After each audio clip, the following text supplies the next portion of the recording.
The angle that a line makes with the graph. What else, Justin? Maybe like you could like maybe just comparing it to like a road, like on the road it's like 5 or 6% grade. 5 or 6% grade. Very good. So do you know what that means? That is actually the slope. If they say a 5% grade, have you seen those? Have you seen those? Like it says you're coming down I-70. It says truckers, cool them down. Steep grade ahead, 7% grade or something like that. What that means is that when you go for every 7 units, if it says 7% grade, it says that means for every 7 units you go down, you go over 100 units. That was a 7% grade. Okay? So, so slope is a measure of kind of how steep something looks like. What do you think like a 100% grade would look like? Ooh, 100 blocks down, 100 blocks like that. Right, so a lot of people think that would be straight up and down, but it would actually not be. It would be over 100 and up 100, so it kind of looks like, yeah, this isn't really part of your homework, but 100% grade would look like isosceles triangle, that's what you guys call it. So if you go over 100, you go up 100, so something like that. Okay? So that's 100% grade. For every one you go over, you go up one. It's also known as a slope of 1. Now, if it goes down this way, if it goes down, then this is a negative slope. Okay? And if it goes uphill from left to right, it's called a positive slope. So downhill from left to right is a negative slope. Uphill from left to right is a positive slope. What if it goes straight across like this? What's that called? Yep, very good. This has 0 slope. 0 slope. And what if it goes straight down like that? Nice. Okay? And we'll explain why that is. And this is an undefined slope. Undefined. Because how much do I go over when I have this slope? Say I jump off a cliff and I go 100 feet. Okay? Do I go any feet over? No. No. Okay? So basically the rise is 100, or the fall is 100 feet, but I'm not moving over at all. So that is called an undefined slope, and we'll talk kind of mathematically why that is in a minute. All right. So what else? So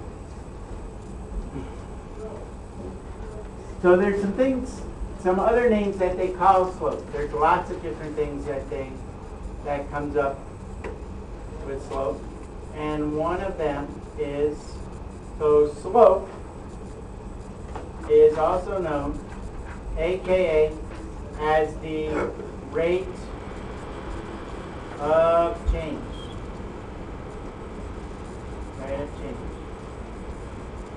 How fast something is changing, and when it applies to real life, they talk about the rate of change of things, and they're talking about the slope of things. And sometimes they will write it as the symbol M. Have you ever seen the symbol M for slope? No. Slope equals M. Does anyone know why they call slope M? What has steep slopes?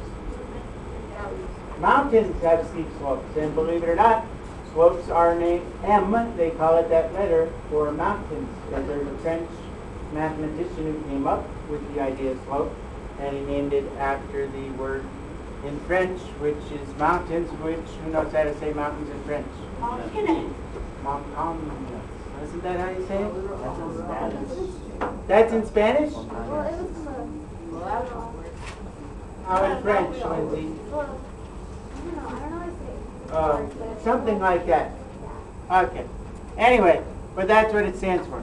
Also, it's known as the rise over the run. Have you heard of that before? Yeah. Okay. It's also known as delta y. This is like real fancy mathematical stuff. Delta y over delta x. And delta in math means change. Okay? So it's the change in y over the change in x. And you could write that as change in y over the change in x. And it's also, there's a whole bunch of things. The dependent variable,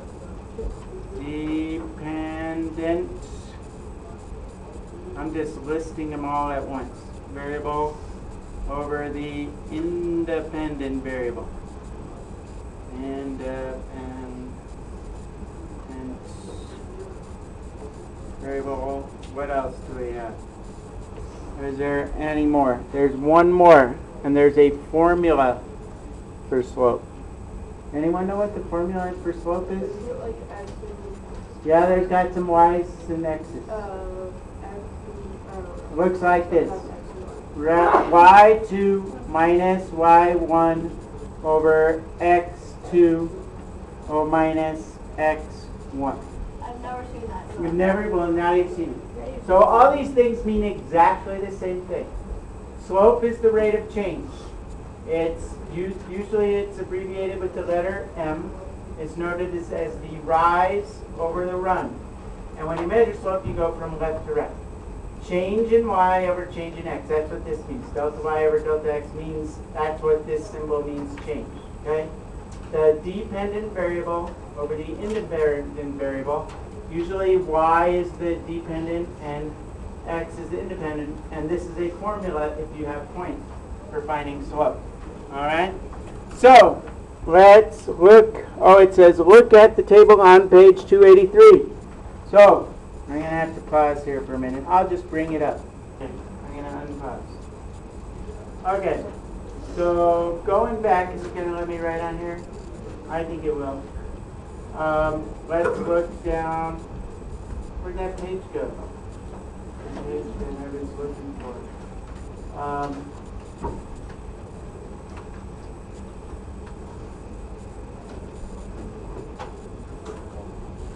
Down here. Okay? So let's look at this. See the skier guys? We talk about skiing a lot when we talk about slopes, a lot when we talk about skiing. What is the vertical change from A to B? Look at here. Look right here. What's the vertical change from A to B? How much have I gone up? One box, but how many units is it? 40, 50, 60, 10, right? So the vertical change, I'm looking at this little triangle, is 10. From B to, then it says from B to C. What's the vertical change? B to C. How many boxes? 20. So 10, 20, 30, 40. 40, right? What's the vertical change from C to D? Where's that? C to D? 10 again, right? What is the horizontal change from A to B? 3. Look at the units. 20. 20, right? So what is the horizontal change from A to B? 20. From B to C? Oh wait, no, 20. from A to B is Oh, that should be 30, right? So that should be 30 actually, okay? From B to C, what's that? 10, 20, 30. Looks like that's that, what you right? want to do. Okay, yeah. From C to D, 30. 30, right? Fine, so now we're finding the slope, okay? It says what is the ratio of the vertical change to the horizontal change for each section of the ski slope. So from A to B, I went up 10 and over 30. So what is their ratio? 10 over 30. It's rise over run, which is, what does that reduce to? 1 over 3. So this section right here has a slope of 1 to 3. Now at this one, I went over 1, 2, 3 boxes and up 1, 2, 3, 4, is that right? So what's the slope here? 1 over, up 4 over 3. See that? Right? What's the slope of this one? 10. 10 over 3 over 30 again, which is 1 to 3. Okay? So a smaller number for the slope means it's less steep. Which section is the steepest? Here, right? Or maybe here. Is this the steepest? No. Yeah. Yeah, it is. Over 20 up 1, 2, 3. So that would be 3 to 2. Which is bigger, 3 to 2 or 4 to 3? That's 1.5. And this is 1.3. So I think this is the steepest section right there. Okay? So that's how they, you understand what I just did? We'll get more practice. Okay. Let's look at something else. Let's go down on this page and look at this table right here. See this table? And they'll say, find the rate of change using a table. So I'm going to do that. I'm going to grab a picture of it. There we go. Cost of renting a computer. Why would you want to rent a computer? You all own one. All right. So let's look at this. Find the rate of change. Rate of change. Now I want the dependent variable, remember, over the independent variable. Which one do you think is dependent? Which depends? Does the number of days depend on the rental charge, or does the rental charge depend on the number of days? The rental charge, so this goes on top. So let's just look at this. How much does it change by going from here to here? 15. So I go, the way I find the difference is going 75 minus 60 over 2 minus 1, which is 15 over 1. And then a lot of times they'll ask you what that means. Okay? Who can tell me what that means other than Lizzie? What does that mean? Number of days rental charge. What does this mean? What's on the top? 15. Oh, it 15 means what? 50 something. 15 what? $15. $15 per? 1 hour. No, per day, right? Then why does it say $60 for one day? That doesn't make sense. I mean, if it's $15, then like 75 minus 60. There's probably an initial fee, like it costs you $50 no matter, or it probably costs you like $45 just to sign up, and then $15 per extra day, right? Because how much is it changing from here to here? 15, how much is it changing here to here? 15, 15, right? So the rate of change is 15, but you start at different places. All right. What's next? Are What's... we gonna have work time today? Yeah, as soon as I'm done teaching. Oh. But I want to teach you stuff, okay? So let's look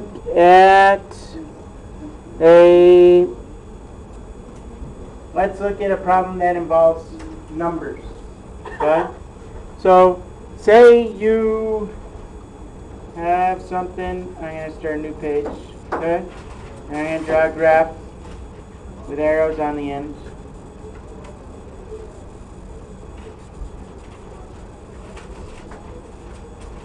And say I have a line going kind of like up this way. Different color line. Going up this way. And all I know about this line is that there's a point on this line called 2, 3. Okay? And there's another point on this line, and don't worry if this is not to scale. Let's say that this point is -1, -2, not to scale. Okay?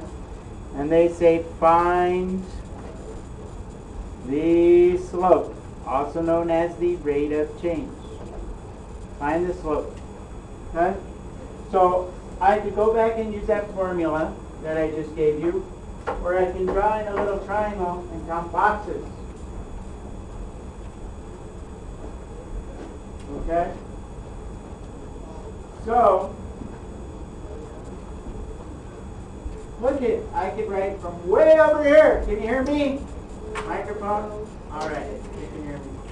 So, so one way I can do this is to draw in a little triangle. Oh, I have this tool. I have mine.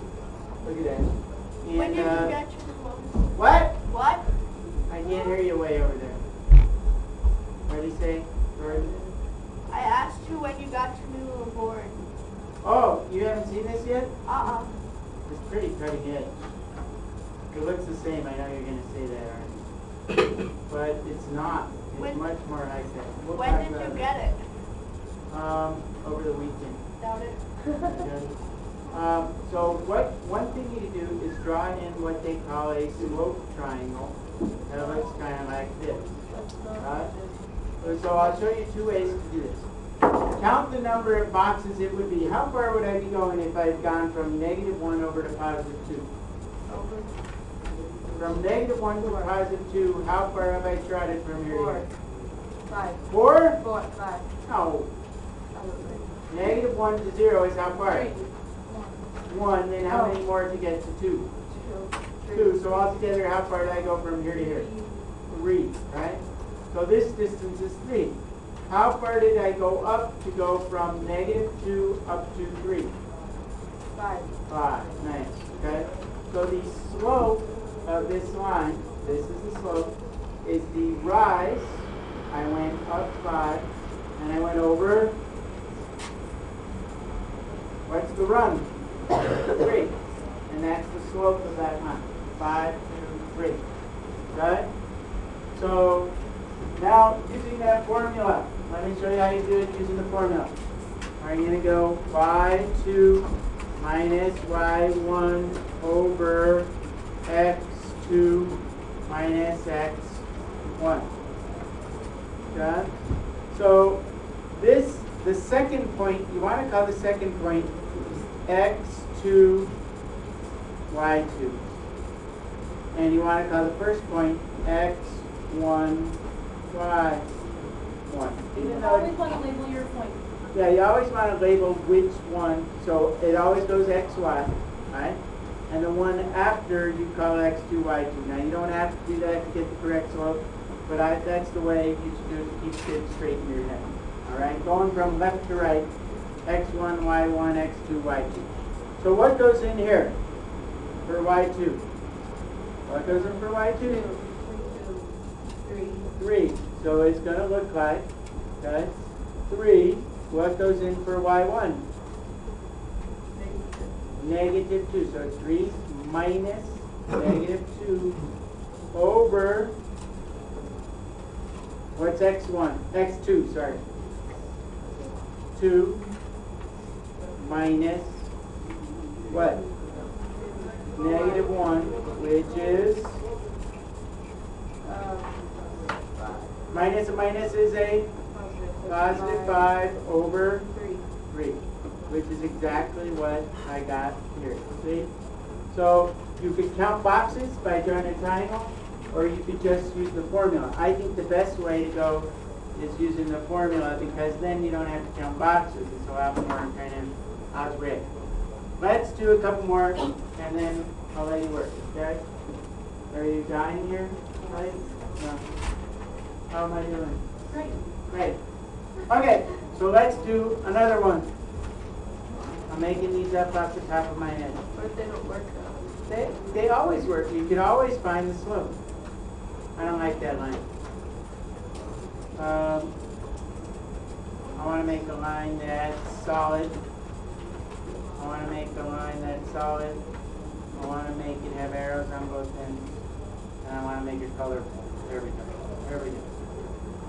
There we go. X, Y. So, X, Y. And then I'm going to draw in another line. I want it to be green. So say I have this line going kind of like this. And let's say that this point over here is negative 5, comma 2. I'm going to just tell you that, okay? And let's say that this point over here is going to be 3 negative, what would you say that is? About negative 3? Let's just pretend. 3 negative 3. And I say find the slope. Okay? So again, I can either make a triangle, which will work, or I can plug into the formula, which is y2 minus y1 over x2 minus x1. Alright? So what would you expect this slope to be? A positive number or a negative number? Negative. What would you expect that to be? Positive number or negative number? Negative. If it's going downhill from left to right, It's a it's a negative. negative number. If it's going uphill from left to right, it's a positive number. If it's straight across, it's 0. Okay? So we're going to plug in some numbers. What's y2? Look at Maddie, what's y2?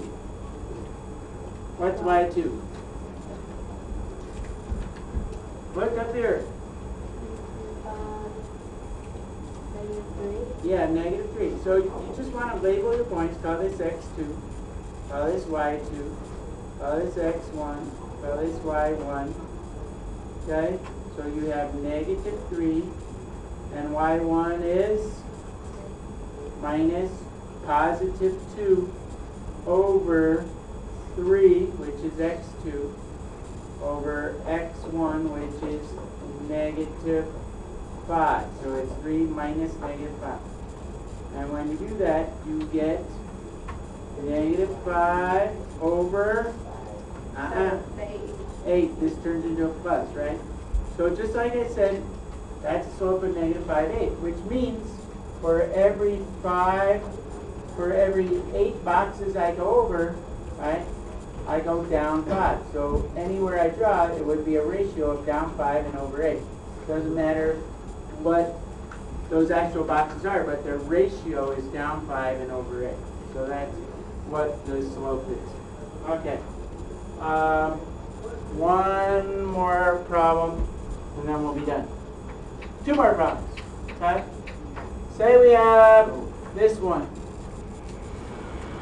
Oh, goodness. I didn't know we were going to have to learn math. What do you think we were doing? I don't know. I thought we were going to have a fun day. It is fun. Okay. So, say I have these two. And this is the point 6, 0. No, it could be 6, 0. Say it's 6, 2. And this over here is negative 4, 2. And I say find m, find the slope. 2 minus 2 over 6 minus negative 4, which is 0 over 10, right? 0 over 10. So, and you should know that out. This is called a horizontal line, has a slope of 0. What if I have a vertical line? Why? Let me just show you. Okay? Say I have a point on here. Say this is the point 4, comma 4. And this is the point 4, comma negative 5. Say this is x1, y1. And this is x2, y2. Okay? So if I found the slope, I go negative 5 minus 4 over 4 minus 4, which gives me negative 9 over 0. Who can tell me what negative 9 over 0 is? This is undefined. Does anyone know why you can't divide by 0? No, that's multiplication. Oh. Do you guys know why you can't divide by 0? Because there's nothing. Who's they? The mathematician. Just think about it, okay?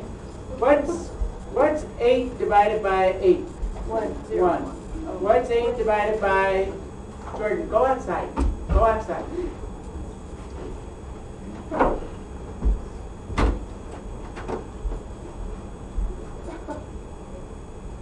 8 divided by 4?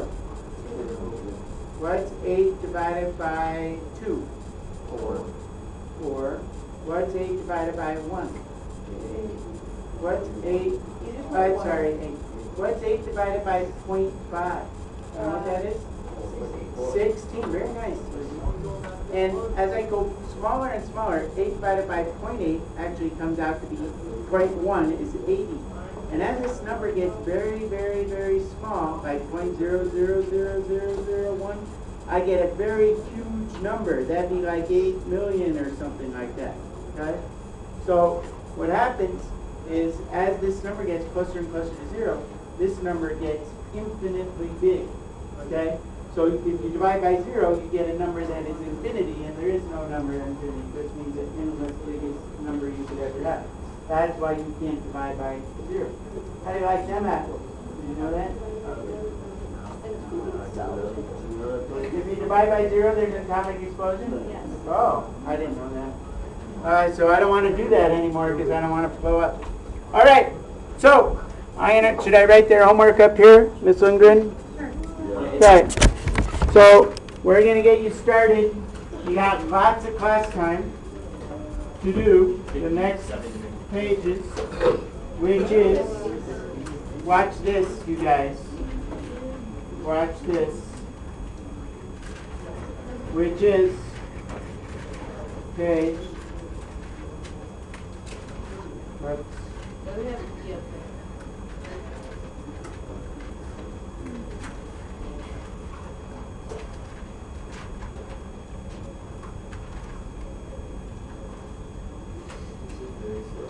$286.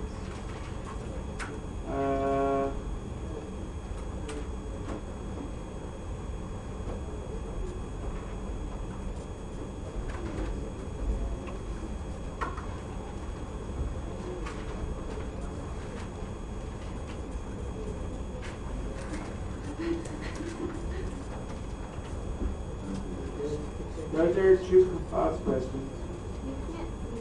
You can't see that? It says P. Jinx. Let me just finish. Soda. And enter.